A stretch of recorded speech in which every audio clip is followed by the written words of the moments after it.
Hello, my name is Emmanuel Jenkins. I am with the Delaware Developmental Disabilities Council. Thank you for joining our very first episode of Let's Talk About It. Tonight I had the pleasure of having a conversation with some great friends of mine.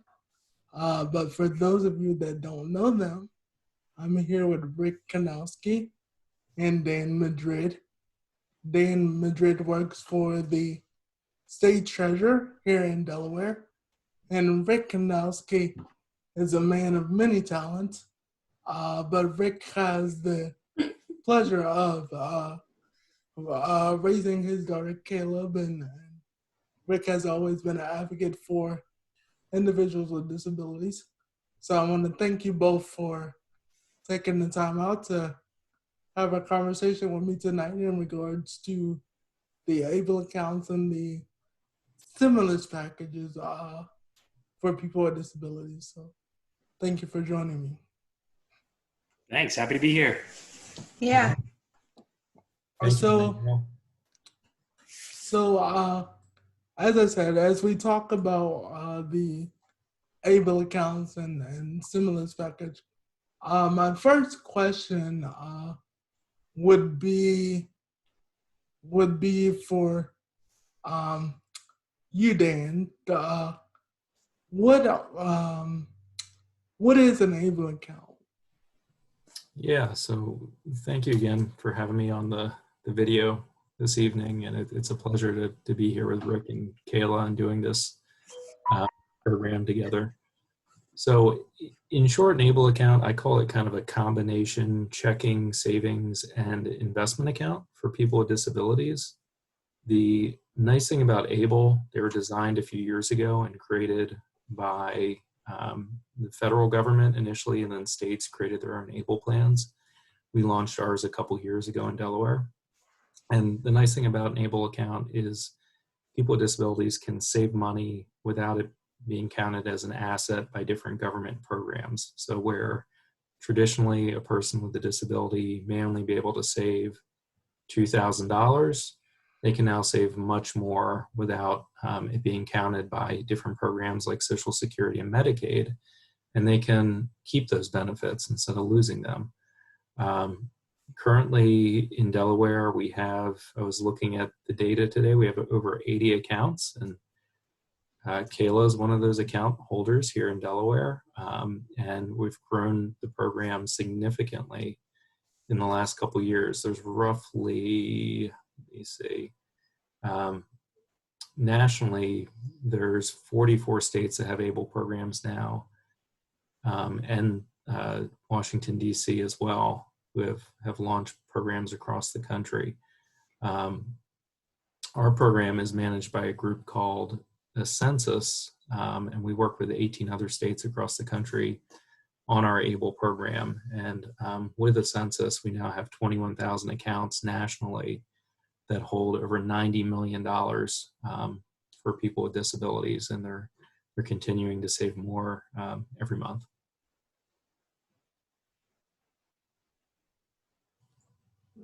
Thank you for that. So I guess I need to catch up with Caleb and get an Able account, as I currently do not have one, but really hearing the benefits of the Able account, I think it's something I really need to strongly consider. So speaking of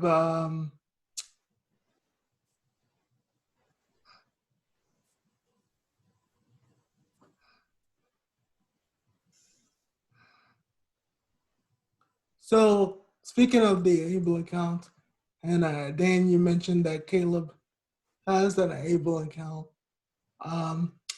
Caleb and Rick, what would be the benefits of having a Able account? So the benefits of having an Able account. Well, Caleb, why do you have an Able account? And to save like money and stuff. And what are you going to use that money for? My bank account. And then what are you going to spend it on now? What are you going to use it for later? My wallet. What are you going to use the money for? Do you remember? Or no? What do you want to do? To go to college. Go to college. Yeah. Wow. So, yeah, and the benefits of Able accounts, as it was originally created, was just to say, people who have 529 education accounts to save money for college, people with disabilities couldn't do that. And now that they exist, you can save money for college as someone with a disability, because that is a possibility for anyone. But you can do a whole lot more too. So you can use your Able account to pay for pretty much anything that's going to improve the quality of life for the person who owns the account, the beneficiary of the account. So Kayla has a debit card that goes with that Able account, and she can buy pretty much clothes, or everything. She can go out to a restaurant, or she can go to a movie, or pay her phone bill. You can pay your phone bill? That'd be great. And any of those things, and all she has to do is keep the receipt, and that's what it's for. So it's been great that way. In our world right now with Kayla, it's primarily a place to save money, and that money is excluded from the cap on assets that Medicaid has. That's $2,000 per person. So it's a great way to save for her future. Great, thank you. And of course, people in here in Delaware know that your family was very instrumental on fighting to get the Abel accounts passed. There are some photos flying around with Caleb and the past vice president, and your family was really big on, fighting to get this done in Delaware. And you kind of touched on this a little bit, but can you elaborate on why it was important for your family to kind of take the reins and really fight so hard to get this done in Delaware? Yeah. When we started, it was a really long time ago. The process took probably about more than 8 years, and back when Kayla was, I guess, 2 or 3, when other dads, I had the opportunity to meet other dads, kids that have Down syndrome. We were just talking about things, about the future and things that are important. And it was a group nationally, like what's happening nationally, what can we work on, and how can we help? And they're like, well, you can help with legislation. And one of the things that we think is most important that dads can work on is the financial aspects of what's happening. And the idea then was, if I have a kid and without a disability in my house and they can save money for their future, why can't my daughter with Down syndrome save money for her future? And it all went from there. So we partnered with the National Down Syndrome Society and met with members of Congress for Delaware and DC, and locally, and Senators Carper and Coons. And Congressman Carney at the time, and now it's Congresswoman Lisa Blunt Rochester. All those guys have been instrumental in helping us make this stuff happen, and it's so important to establish a relationship, with the people in the legislature, in your state and nationally, to help get things like this done. A lot of people told us it couldn't happen. These are the way things were. These are the way things will always be. You can't do something like that. It will never work. Government is too divided right now for any kind of laws to pass. And we were able to prove them wrong, because if you just look at Kayla and her potential and what she needs to be the best person she can be, a lot of other families had the same story, and that was heard. And it came to be. And in 2014, we had that ceremony at the White House to sign the bill and those things. So it was awesome. It was awesome. Right. What did you like the most about it? Well, I like the most about it because this guy Did you like meeting the vice president Yeah, at the vice White House? president. Yeah. Mm-hmm. Joe Biden. Yeah. Right. Absolutely. So it really sounds like teamwork made the dream work. Yeah. You guys really had a vision and a dream, and you really surrounded yourself with people that could get that done. And that's the key, really, too. It wasn't just us. It was a lot of people working together, a lot of people reaching out, and making sure that your voice is heard. And that really makes a difference. Absolutely. I can tell you from my personal experience, I appreciate the time and the energy that you guys put into making it work. And when I see the photos of Caleb and the vice president, I'm just a little jealous. That I'm not part of those photos. But thank you for really, really fighting for individuals with disabilities. We should go to Washington with Emmanuel next time? Yeah. Okay. All right, I'll be ready. Dan, how can an individual sign up to have an Abel account and really make that step like Caleb and her family to open up an Abel account? Yeah, I'd be happy to talk about signing up for the program. I mean, first, I just wanted to say, what Rick and Kayla did with all those other families is it was a huge stride for people with disabilities to be able to get this program passed. Early in my career, I was a vocational rehabilitation counselor for the state, and I worked with young people with disabilities for 6 or 7 years. And my mission was to help them become gainfully employed. And I always thought it was incredibly unfair that you're asking these young people to go to work and not be able to earn more than a couple $1,000s and set it aside. It really was keeping generations of people in poverty and not allowing them to move beyond that. Really, the only way you move beyond poverty is by acquiring resources and assets the way we all do. We have to be able to save. And Abel, it still may not be the perfect vehicle, doesn't solve all the problems out there with some of these programs, but it was a huge step in the right direction. And I'm grateful to Rick, Kayla, and all the families for laying the groundwork for these things, because there's a lot of young people that are benefiting now in a lot of ways. So with that, talking about how do people enroll, hopefully it's really easy for someone when they want to enroll and get an Able account started.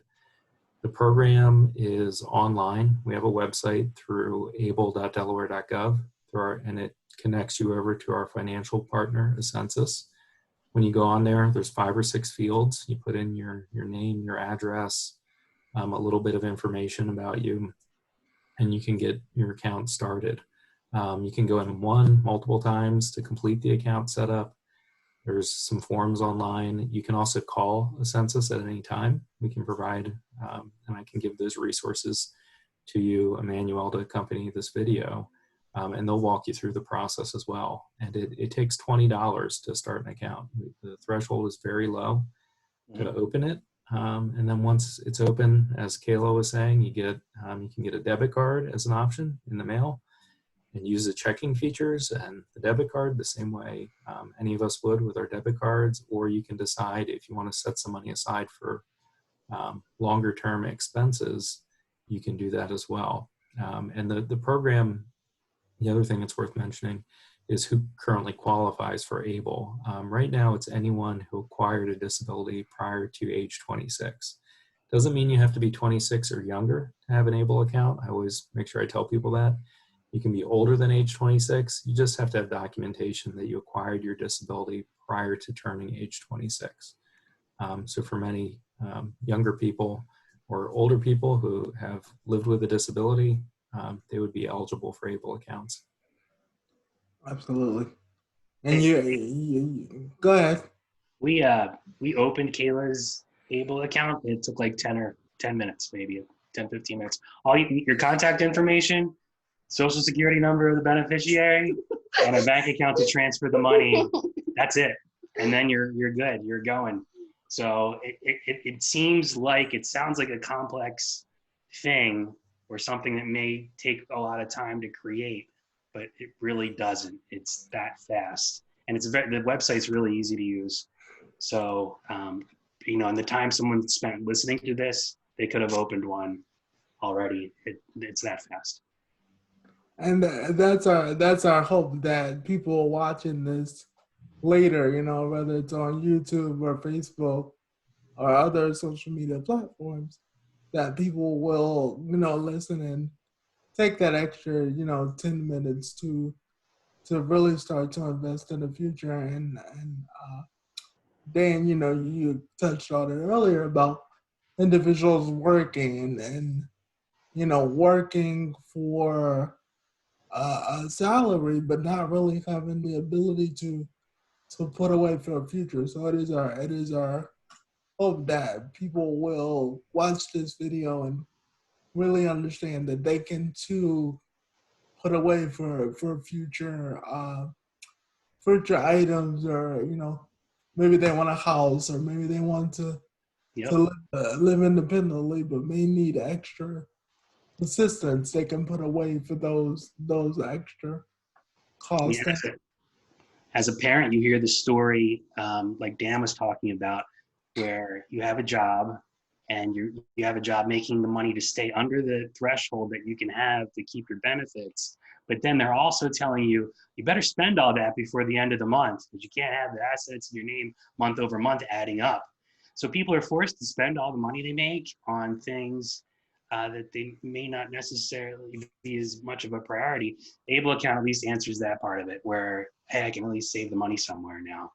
It doesn't address the income part of it and how much money you make, but it does give you a place to save. So just to clarify, for people that have no idea about the Abel accounts and the process, so there's not a special bank that someone must go to. There's not like a bank out there that says, the Abel Bank, Abel Bank Finances, Yeah. So it's more of an account and not an actual bank location. I just want to clarify. Yeah. So, every state has their own financial partners for Abel, and there are banks that are working with our program. And people can explore any of the Abel programs in 44 states now. You don't have to open the one in your home state. The advantage to doing it in your home state usually is you save some money, because there are some small fees with an Abel account. There's fees of about $40 a year for owning one. And usually you save a little more by opening in your home state than going to another state. But the entire process, as Rick was saying, is online. And when you sign up and you pick the different options, like a checking account, the checking account for Delaware and our Abel plan here is with a company called Fifth Third Bank. They're out of the Midwest. So there is an actual bank, but as I think we all know in Delaware, there's no Fifth Third branches around here. But that means you still get checks. You can still have a debit card. You can still go to a Wawa, Royal Farms, or even a 7-Eleven. Fifth Third has a partnership with 7-Eleven and withdraw cash if you need to.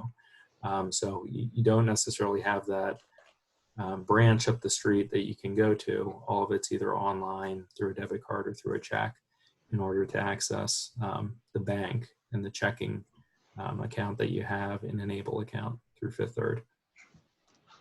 Thank you. And again, that makes it, better for individuals. And one of the things that you really touched on and really brought home was the fact that this can be done online. And speaking of things being done online, and as we all know, we are going through a unprecedented time with COVID-19. So in regards to COVID-19, Dan, can you share what is the stimulus package? I've been hearing, the term stimulus package due to COVID-19. Can you explain what that is? Yeah, I'm not an expert on all parts of the stimulus package, but I can tell you I've been following um, the economic relief payments, as they're calling them, that are going out to individuals, especially when it comes to Social Security and SSI. So there's been, I think, a lot of confusion initially, and again, this was a great place where a number of people in Congress pushed back. And as of today, what we're hearing is that if someone's getting Social Security or if they're getting SSI, they're at least going to get that $1,200 payment in whatever method that they usually get their benefits in. So if that's through check or direct deposit, they should be getting those payments of $1,200 per person. The only area where people still need to pay close attention is if they have dependents, and you might qualify for another $500 per dependent. For people that get SSI, they were asked to go to an IRS website and to fill out an additional form in order to get that additional $500 per child. That deadline was earlier this week, so I think if people had missed it, what Social Security is saying that anyone who missed that deadline at the end of this year can still get that $500 when they file their taxes, and they should still be able to get that money.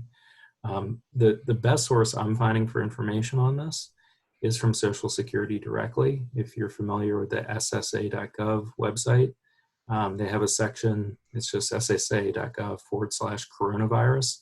They're posting all of the updates every day on these economic relief payments that are coming out to individuals.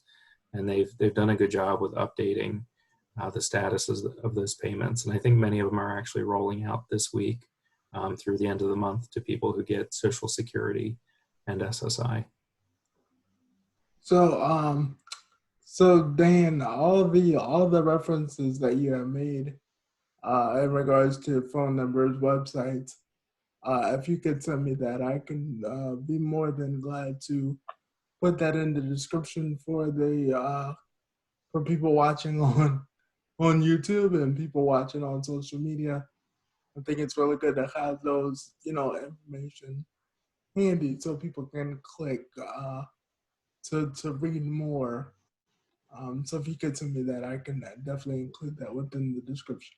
Yeah, I'd be happy to send those to you. And as Caleb takes a drink of water, Rick, we kind of touched on this earlier in regards to Caleb's future and why it was important for your family to really have an Abel account for Caleb. But from a parent perspective, why was it important for you as a dad to make sure that Caleb had this, rainy day fund, so to speak, to be able to protect her future and to grow into the beautiful young woman that she would be in the future. So why was that important for you? So one of the first things people told us when Kayla was born is don't put any money in her name. And that's a horrible thing to hear. Why can't someone they're giving you gifts for all of your other kids, or put money away for all your other kids, but don't put anything in Kayla's name because it's going to stop her from being access to benefits in her future. So this is the answer to that. If you have a younger child and you're a parent, this is a great way to save money for your child's future. Holiday presents, birthday presents, things like that. Where before you're like, oh yeah, don't give Kayla money that way. We don't. Now she has a place to put all those things. One of the neat things the website actually does when you sign up for an account is it gives you a link that you can give to people, and they can deposit money directly into the account. Wow. So you don't even have to take it and move it. They can just do it. So if you have grandparents or relatives that like to give money to their grandkids, they can just deposit it right into the account, and they know that it goes there. You don't have to worry about it. right? Wow. And then and it's great for you because you're saving money, because when you're 16, what do you want to do? Drive a car. What kind of car are you going to get? Like a white car. A white, okay. She wants to buy a car, and that's coming up in 2 years, right? So she's going to be driving a car. You got a lot of things that come along with that. So, yeah, you can save money for those kinds of things too. Yeah.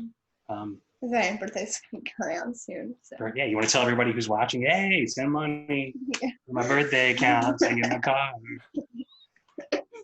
I'm going to make sure that we follow up in a couple of years. Especially when Caleb gets that car, I love to ride. So give Emmanuel a ride? Sure. We can definitely follow up so we can get a ride in that nice car. I mean, so yeah, just as a parent though, you want to make sure you give all your kids, you want to treat them all the same and do the best you can to set them up for their future. And this just helps make it fair, I think. And Kayla has an account just like her brother and sister do. And people are, we can put money away there and she can put money away there.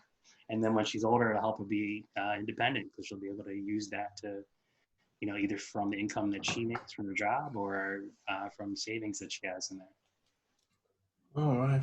And, as we talk about the Abel accounts and the benefits and being able to put away for a future and buy a nice car when you turn 16, Dan, is there any disadvantages to opening an Abel account?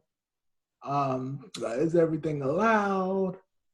Can you just tell us if there are any disadvantages to having an account? Yeah, I'd be happy to. I say, Abel's definitely a huge improvement for people with disabilities. It solves a lot of those issues that Rick's noted on around allowing people with disabilities to save for themselves and allowing their families also to contribute. It's not necessarily a perfect tool yet. I think there's a lot of improvement that can still be made. Some of the things that we're often advocating for with the other states that run ABLE programs. And the first is increasing the age limit, seeing if this could be expanded to people who acquire disabilities later in life, later than age 26. There's a lot of people that would apply to, and these accounts would also benefit. We're always working on the concept of what's called Medicaid Clawback. To sort of simplify it, it just means that if you have an account and the person passes away, the federal law says that money could be pulled back by Medicaid. I think everyone in Delaware was wise when we drafted our bill and our law for Delaware. We said that the state Medicaid agency is not allowed to do that. They can't take that person's money back to repay Medicaid, but it's still a federal law. So the federal government can always overrule the state. So I think that's another area that we certainly need additional advocacy around. The other thing is it's one program among other programs. There's still special needs trusts. There's other options out there for people with disabilities. So I encourage families to always explore the different tools that are out there. Able's certainly one of them, and it's very nice because it's so easy to use and to access, but there are people who have other needs. They may have lump sum payments due to an injury. They may be inheriting a large sum of money. ABLE programs do have limits annually on how much you can put into them. You can only put in $15,000 a year. So I always encourage people to look at these other options too and figure out what's the best choice or option for them. And then the last thing, and I think Rick noted this too, ABLE's great because it allows you to spend the money on a very wide range of expenses. The way the program was designed, it said anything that improves the person's quality of life. But I always just tell people, keep your receipts, keep your bank statements, make sure you're tracking the funds, because the IRS and Social Security always have the right to come and audit an account to make sure they're really being spent on quality of life expenses. And typically, anytime that someone asks about can they spend money on something, they ask us back, say, was that improving the person's quality of life? And if they say yes, they say, okay, it's fine. They can spend the money there. So I think you just have to be, make sure you're tracking the way any of us would, balancing your checkbook and tracking your expenses and keeping good records. But other than that, as Rick and Kayla, they provided the perfect testimony. It's a great account and an improvement that's allowing a lot more freedom for individuals with disabilities than in the past. Absolutely. It sounds like a great benefit. Rick, did you have anything to add to that particular question? Do you see any disadvantages to Caleb having an account? Just to add to what Dan said, it's just one more thing. So you have to think of it like a toolbox of different things that you have to help support yourself financially to be independent in the future. And special needs trust is something to consider. Abel is something to consider. Waiver option things that Delaware has are things to consider. Think about what you want to do and what your future is going to look like. Tell people about that, and help put the pieces in place to help you get to where you need to be to make it happen. It's not the same for everyone, but I would say that there is nothing. You can open an Abel account and it can be there, and you put, like Dan said, $20 in, and you're good to go, and it's there. It's not going to hurt you to have it that way, so I think it's always something, just another thing to have in case you need it. All right. And then you touched on earlier, like possibly having to pay things back and things not being allowed and being questioned in regards to the stimulus package in regards to COVID-19. Is there a timeline on how long an individual that gets the stimulus package has to spend that money? Yeah, that's a great question. The current guidance that you'll find from Social Security is that individuals have 12 months before that's counted as an asset. So once a person receives the money, they'll have, I think the clock will start ticking for 12 months, and then they could decide either they're going to save it, spend it gradually, however they want to use those funds. But certainly if you put the money or a portion of it to open an Able account, that would also protect it. So you could, that's certainly a good option out there too, even if it's a small portion to get an Able account started. So it sounds like if an individual has received the stimulus package and don't really need to use it at this time, the best way to protect it and really start to build a future would be to utilize the Able accounts. And I think when you talk about one of the benefits of having an Able account, that's the biggest benefit, because now you're not like rushed to just buy stuff because you're afraid if I save this amount of money, they're gonna come after it. You can really sit back and say, okay, do I really need that gold Lexus, or do I really need to buy a $1,000 iPad just because I don't want to lose out on having the funds, but put away for that white nice car when I turn 16. I'm really looking at the future of what a future could look like. I think for many years, and Rick, you touched on it earlier, and Dan, you touched on it as well.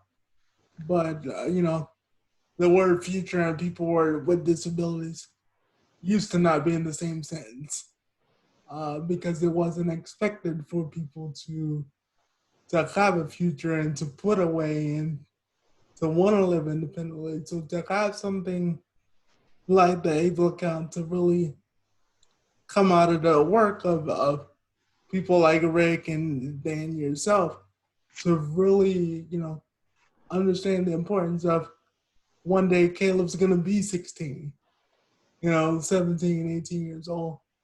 And, going to really be able to look at the future and say, yeah, I want a car. I want to be a teacher. I want to be a model, and really utilize the things that are given, such as the Abel account and some other financial avenues. As we conclude this interview, then how can a person get in contact with you or learn more about the Abel accounts? And suppose they don't want to use the internet and they want assistance with, making that first deposit to that thing called a future. How can they do that? Yeah, we have multiple options. And we try to make it as easy as possible for people. So certainly if you go to able.delaware.gov, you can find contact information for our office. You can contact me directly if you'd like. I'm happy to walk families through this and individuals through this process. We can also connect you with a census who is the financial partner. They have availability Monday through Friday, 8 a.m. to 5 p.m. to assist people. So there's multiple options. And then the other resource I always recommend for individuals is the Abel National Resource Center.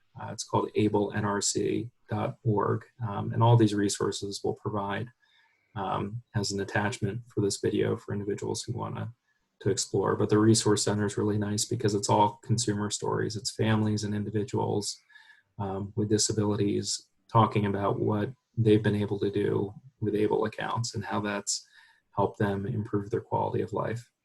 But, our doors open in Delaware with the Treasurer's office. We're happy to talk to people.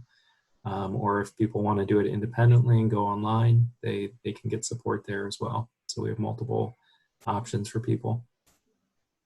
For those that are not fans of website, is there a number that someone can call that you would? Yeah, you can call our office at 302-672-6709, and I'll provide that. That'll be in the attachment, and I'll give you the number for a census directly. People can call that number as well, and we're happy to assist. All right, fantastic. Any final words from Caleb and Rick? I tell people to open an Abel account.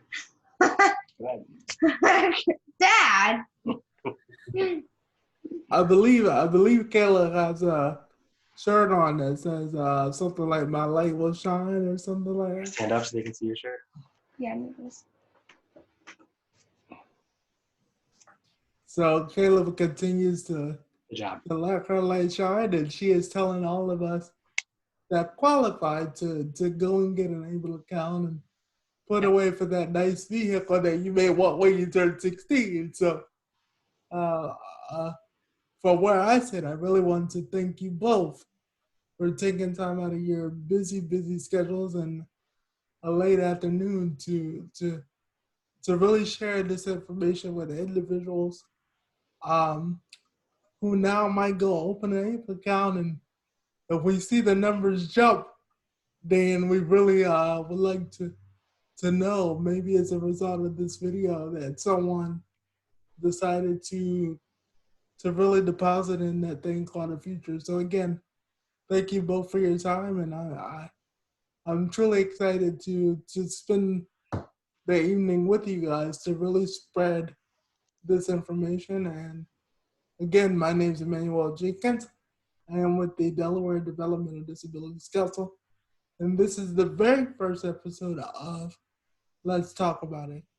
Thank you for joining us. We will catch you next time. Thank you, everybody. It was a pleasure. Thank you, Dan. Thank you. Thank you, Kayla. Thank you, Rick. Thank you, Emmanuel.